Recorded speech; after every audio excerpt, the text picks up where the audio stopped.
Hello student, आज के इस वीडियो में हम लोग एटमॉस्फेरिक प्रेशर के बारे में पढ़ेंगे। क्योंकि जो प्रेशर इन फ्लूइड पार्ट 1 मैंने बनाया था, तो उसमें मैंने लिक्विड प्रेशर को डिटेल में डिस्कस किया था कि लिक्विड कैसे प्रेशर अप्लाई करता है, कैसे प्रेशर को कैलकुलेट करेंगे। अब इस प्रेशर इन फ्लूइड पार्ट 2 में हम लोग कंप्लीटली एटमॉस्फेरिक प्रेशर को डिस्कस करेंगे। तो आइए हम लोग स्टार्ट करते हैं एटमॉस्फेरिक प्रेशर। तो होता क्या है स्टूडेंट, सबसे पहले हम लोग एटमॉस्फेरिक प्रेशर के बारे में समझते हैं। तो हम लोग सभी जानते हैं कि अर्थ जो है, तो ये अर्थ सरफेस है, और ये जो अर्थ सरफेस है ये एयर के एक थिक लेयर से सराउंडेड है, जिसको आप एटमॉस्फेयर कहते हैं। The earth is surrounded by a thick layer of air which is known as atmosphere. Since the air is a fluid, आप सभी जान रहे हैं कि एयर भी फ्लूइड है। तो जब ये फ्लूइड है और फ्लूइड प्रेशर अप्लाई करता है, तो एयर भी अर्थ सरफेस पे हर जगह जरूर कुछ ना कुछ प्रेशर अप्लाई करता होगा, और इस प्रेशर को हम लोग कहेंगे एटमॉस्फेरिक प्रेशर। इसको डिफाइन करना है तो आप कह सकते हैं कि thrust per unit area, thrust per unit area on the surface of earth by atmosphere. Thrust per unit area on the surface of earth by atmosphere is known as atmospheric pressure. तो definition ये हुआ कि atmosphere, और atmosphere क्या, आप इसको air कहिए। तो जो एटमॉस्फेयर है वो अर्थ सरफेस पे पर यूनिट एरिया जो भी थ्रस्ट अप्लाई करेगी उसको हम लोग एटमॉस्फेरिक प्रेशर कहेंगे। और एक बात और भी आपको बताएं कि इस एटमॉस्फेरिक प्रेशर का मैग्नीट्यूड बहुत बड़ा होता है। तो सवाल भी होता है कि भाई जब एटमॉस्फेरिक प्रेशर का मैग्नीट्यूड इतना बड़ा होता है तो हम लोग इसको एक्सपीरियंस क्यों नहीं करते हैं। जैसे हम लोग एकदम नॉर्मल रहते हैं अर्थ सरफेस पे, हम लोग को तो कोई प्रेशर फील नहीं होता है। तो जब एटमॉस्फेरिक प्रेशर है तो हम लोगों को फील क्यों नहीं होता है। और कुछ ऐसे एक्सपेरिमेंट दिखाइए जिनसे पता चले कि हाँ एटमॉस्फेरिक प्रेशर है। तो आइए इन दोनों ही क्वेश्चंस का आंसर मैं आपको दे दूं।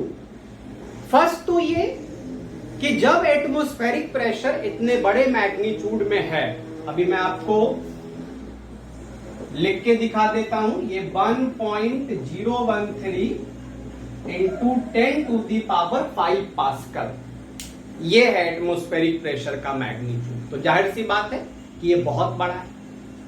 तो जब इतना बड़ा प्रेशर अर्थ सरफेस पे है तो हम लोग उसको फील क्यों नहीं कर पा रहे हैं।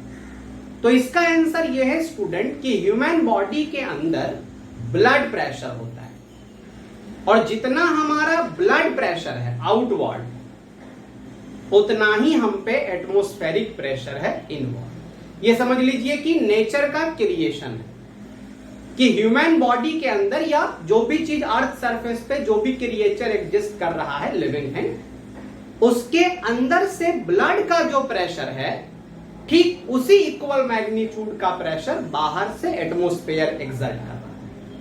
तो दोनों प्रेशर एक दूसरे को काउंटर बैलेंस करता है। इसकी वजह से हम लोग नहीं फील करते हैं कि कोई प्रेशर है। मतलब जितना अंदर से प्रेशर है ब्लड का, उतना ही बाहर से प्रेशर है एटमॉस्फेयर का। तो इसीलिए इतना लार्ज प्रेशर होते हुए भी हम लोग बहुत इजीली जो है अर्थ सरफेस पे रहते हैं। हाँ, इसी में आप कहते हैं कि किन्हीं का ब्लड प्रेशर लो हो गया है, तो जैसे ही ब्लड प्रेशर लो होगा एटमॉस्फेरिक प्रेशर आप पे हावी हो जाएगा, डोमिनेट कर जाएगा, जिससे बहुत सारी प्रॉब्लम्स आपको आएगी और आपको डॉक्टर के यहां जाना पड़ सकता है। और आपका ब्लड प्रेशर अगर नॉर्मल से हाई हो गया तो वो डोमिनेट कर जाएगा एटमॉस्फेरिक प्रेशर पे, और इस केस में आपको ब्रेन हैमरेज ये सब का खतरा हो। तो ना ही ब्लड प्रेशर लो होना चाहिए और ना ही ब्लड प्रेशर हाई, नॉर्मल होना चाहिए। और नॉर्मल में कितना, एटमॉस्फेरिक प्रेशर के इक्वल होना चाहिए। इसीलिए क्वेश्चन भी आएगा कि जब माउंटेनियर्स माउंटेन पे जाते हैं तो वो स्पेसिफिक टाइप का सूट क्यों पहनते हैं, या जो हमारे एस्ट्रोनॉट्स होते हैं और वो स्पेस में जाते हैं तो वो स्पेशल टाइप का सूट क्यों पहनते हैं? तो इसका जवाब होगा कि वो एस्ट्रोनॉट जो स्पेस में जाते हैं तो स्पेस में तो एयर है ही नहीं, तो नो एटमॉस्फेरिक प्रेशर। जबकि हमारा जो बॉडी है इसमें ब्लड प्रेशर तो है ही अभी, तो अंदर से ब्लड प्रेशर है और बाहर से प्रेशर खत्म हो गया, एयर ही नहीं है, तो नहीं एडजस्ट कर पाएंगे हम लोग, हमारी जो वेंस हैं वो फट जाएंगे, बर्स्ट कर जाएंगे। तो स्पेस में भी नॉर्मल प्रेशर मेंटेन होते रहे, इसके लिए जो हमारे एस्ट्रोनॉट्स हैं वो एक ऐसा सूट पहन लेते हैं कि उसके अंदर एयर होता है और वो एयर बॉडी को नॉर्मल एटमॉस्फेरिक प्रेशर देते रहता है। उसी तरह एस्ट्रोनॉट में सी डाइवर्स अंदर जाते हैं तो भी वो स्पेशल टाइप का सूट पहनते हैं, क्योंकि सी डाइवर्स जब अंदर जाएंगे तो लिक्विड का बहुत ज्यादा प्रेशर होगा उन पे और उतने प्रेशर में वो एडजस्ट नहीं कर पाएंगे, तो वो ऐसा सूट पहनेंगे जो कि उनको नॉर्मल एटमॉस्फेरिक प्रेशर हो, ताकि उन्हें किसी तरह की परेशानी ना हो।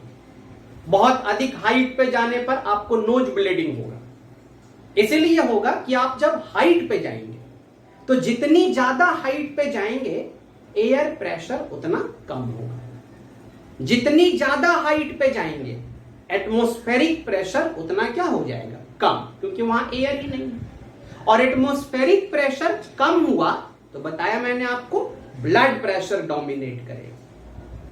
At high altitude, that is at mountains or hilly areas, atmospheric pressure becomes less than normal. Hence, blood pressure becomes dominated. तो जहां से भी आपका कमजोर वेंस है वहां से ब्लीडिंग होना, ब्लड बाहर आना शुरू हो जाएगा, तो इसीलिए अधिक हाइट पे जाने पे नोज ब्लीडिंग होता है। तो ये सब एटमॉस्फेरिक प्रेशर से रिलेटेड है। आइए कुछ एक्सपेरिमेंट्स हम लोग को शो करने होंगे जिनसे ये पता चले कि एटमॉस्फेरिक प्रेशर है, एग्जिस्ट करता है, यानी ये एक्सपेरिमेंट आपको क्लियरली दिखाएंगे कि yes there is atmospheric pressure. तो कुछ फेमस एक्सपेरिमेंट हैं, जैसे एक आप टीन कैन ले लीजिए वेसल,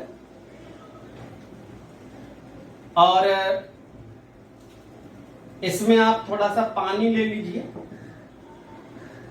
और इस पानी को थोड़ा गर्म कीजिए, ये आपके बुक में भी है। तो पानी को जब गर्म करेंगे तो स्टीम बनना शुरू होगा। अच्छा, अभी ध्यान देंगे, जब आप पानी को गर्म नहीं कर रहे हैं तो ये पानी है और बाकी जो खाली जगह है यहां क्या है, एयर है, यहां वाटर है और बाकी जो एम्प्टी स्पेस है वहां क्या है, एयर है। लेकिन जैसे ही आप वाटर को बॉईल करेंगे तो स्टीम बनेगा, तो इस एम्प्टी स्पेस में स्टीम आएगा और वो एयर को बाहर कर देगा, एयर यहां से आउट होगा। क्यों? क्योंकि यहां अब क्या आने लगा, स्टीम, तो स्टीम आएगा तो एयर को रहने नहीं देगा, तो धीरे धीरे सारा एयर जो है वो बाहर हो जाएगा। तो देखिए अब आपके पास दो डायग्राम, जब आप इसको इनिशियली लिए थे तो यहां वाटर था और यहां एयर, और जब आप इसको गर्म किए तो यहां वाटर है और खाली जगह में स्टीम आ गया और वो एयर को बाहर कर। अब जब पूरा स्टीम एकदम भर जाए तो आपको क्या करना है कि यहां पे एक ढक्कन एकदम टाइट से लगा देना है। अब पूरा स्टीम भरा हुआ है इसमें,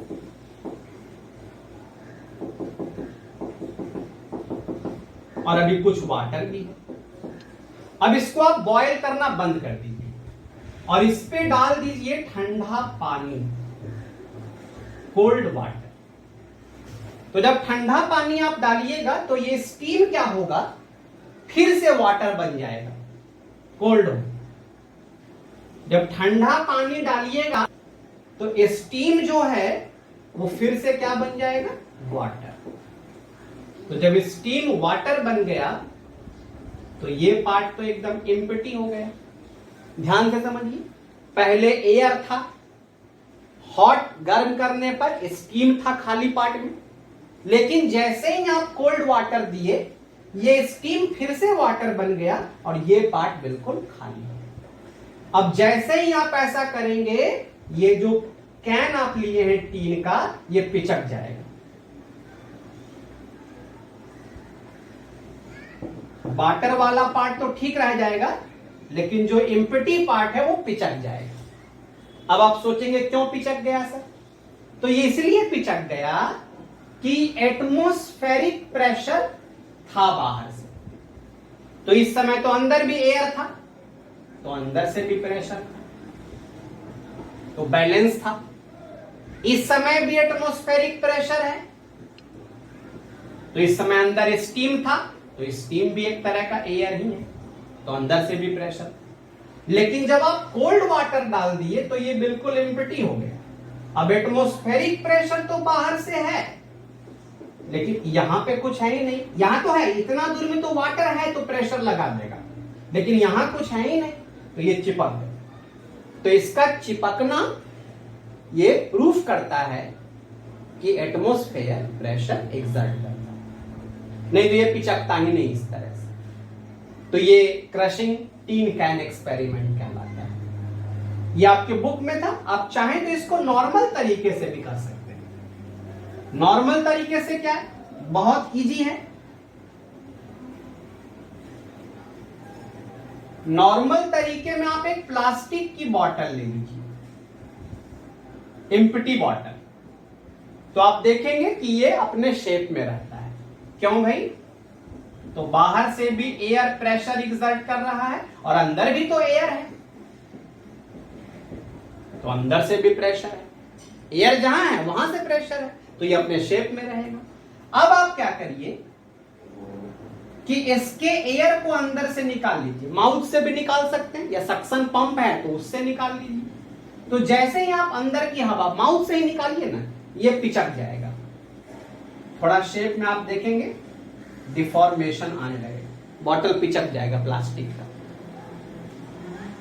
तो ये शो की कि जैसे ही आप अंदर से एयर निकालें तो बाहर से तो अभी भी प्रेशर है और अंदर से जो है एयर आप आउट कर लिए हैं, तो अंदर से प्रेशर नहीं है, तो चिपक गया। तो चिपकना ये प्रूफ कर रहा है कि ये बाहर से कोई ना कोई प्रेशर तो है। अगर बाहर से प्रेशर नहीं होता तो अंदर के एयर को निकाल लेने के बाद भी बॉटल को पिचकना नहीं चाहिए। तो these are the some experiment which explain there is atmospheric pressure। और भी आपके बुक में है, उसको भी देखिएगा और अच्छे से समझिएगा, और जो नहीं समझ में है उसको पूछिएगा। अब हम लोग एक इंपॉर्टेंट चीज पढ़ेंगे, कैलकुलेशन ऑफ एटमॉस्फेरिक प्रेशर। यानी हम लोगों को एटमॉस्फेरिक प्रेशर कैलकुलेट करना है कि भाई कैसे पता चला लोगों को कि 10⁵ पास्कल का प्रेशर है।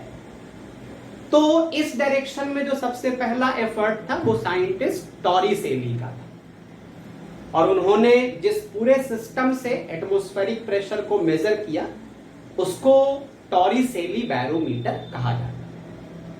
बाद में उसको साइंटिस्ट 14 ने थोड़ा मॉडिफाई किया तो वो 14 बैरोमीटर हो गया।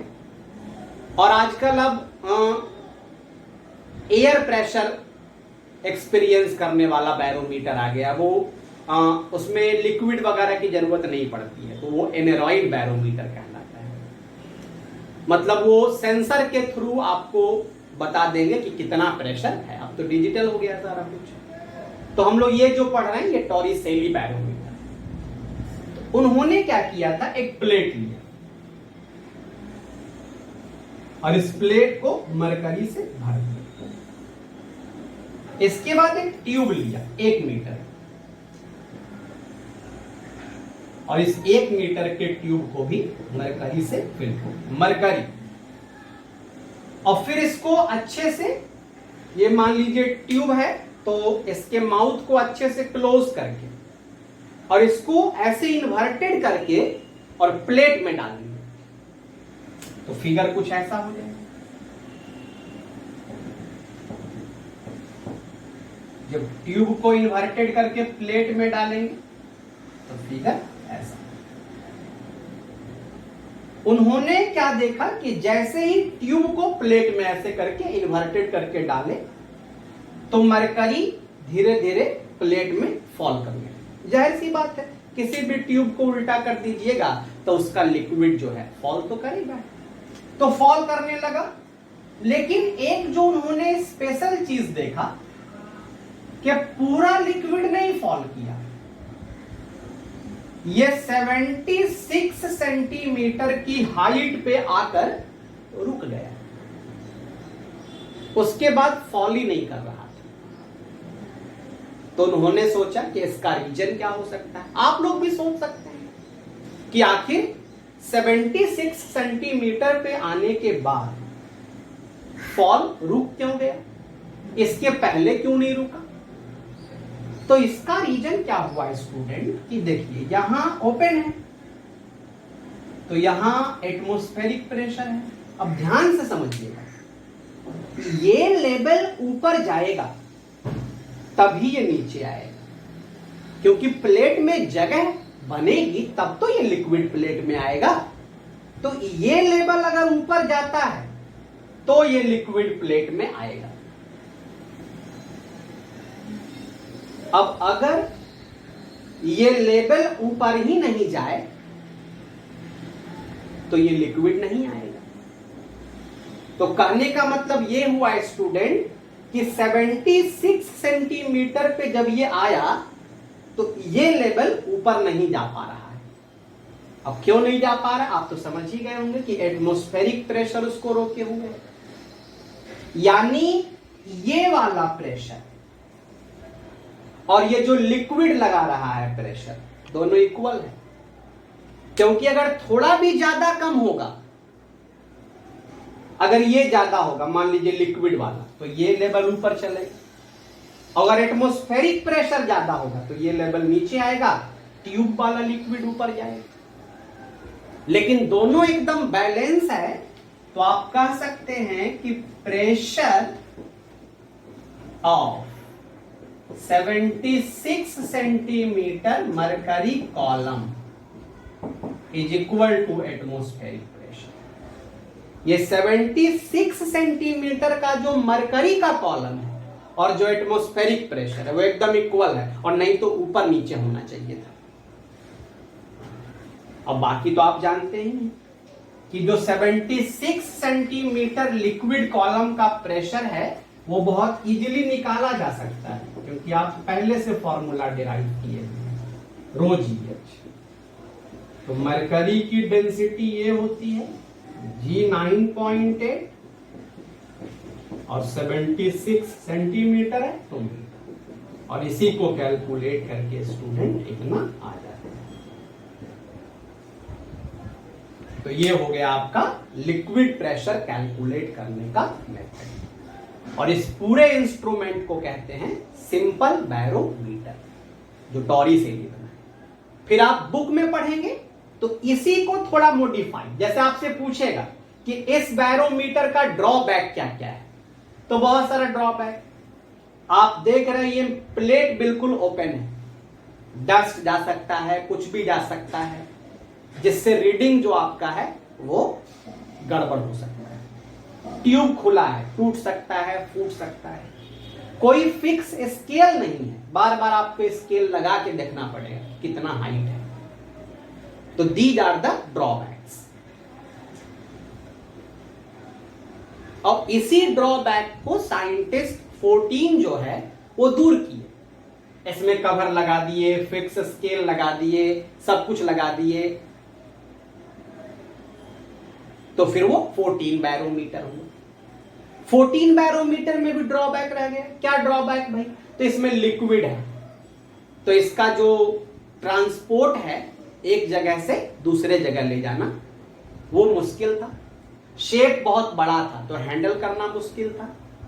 तो इन सब की वजह से एक छोटा बैरोमीटर बनाया गया, जो उसमें लिक्विड वगैरह का काम नहीं, उसमें एयर पुश करता है और पुश करने पर निडल जो है वो ऊपर की तरफ चलता है और वो आपको रीडिंग बता देगा। तो वो एनेरॉइड बैरोमीटर हो गया।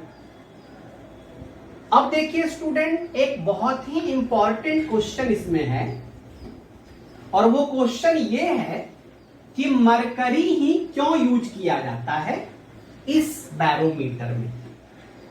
Why mercury is used for the measurement of atmospheric pressure? Why not any other liquid? ये बहुत ही फेमस क्वेश्चन है। तो इसका आप आंसर देंगे पॉइंट वाइज कि मरकरी जो है, पहला ये शाइनी लिक्विड है, कहीं भी बहुत अगर एकदम थिन लाइन भी है तो बहुत क्लियर दिखेगा, तो रीडिंग इजीली आप ले सकते हैं। सेकंड है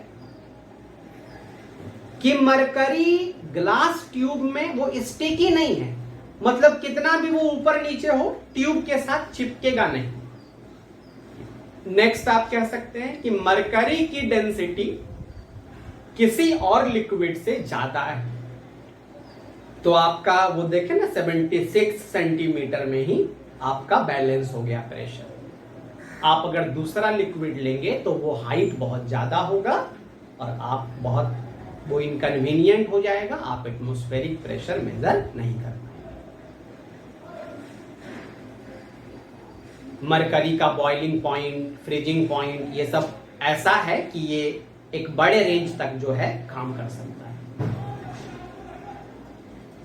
तो इन सब रीजन से मरकरी एटमॉस्फेरिक प्रेशर मेजर करने के लिए यूज किया जाता है।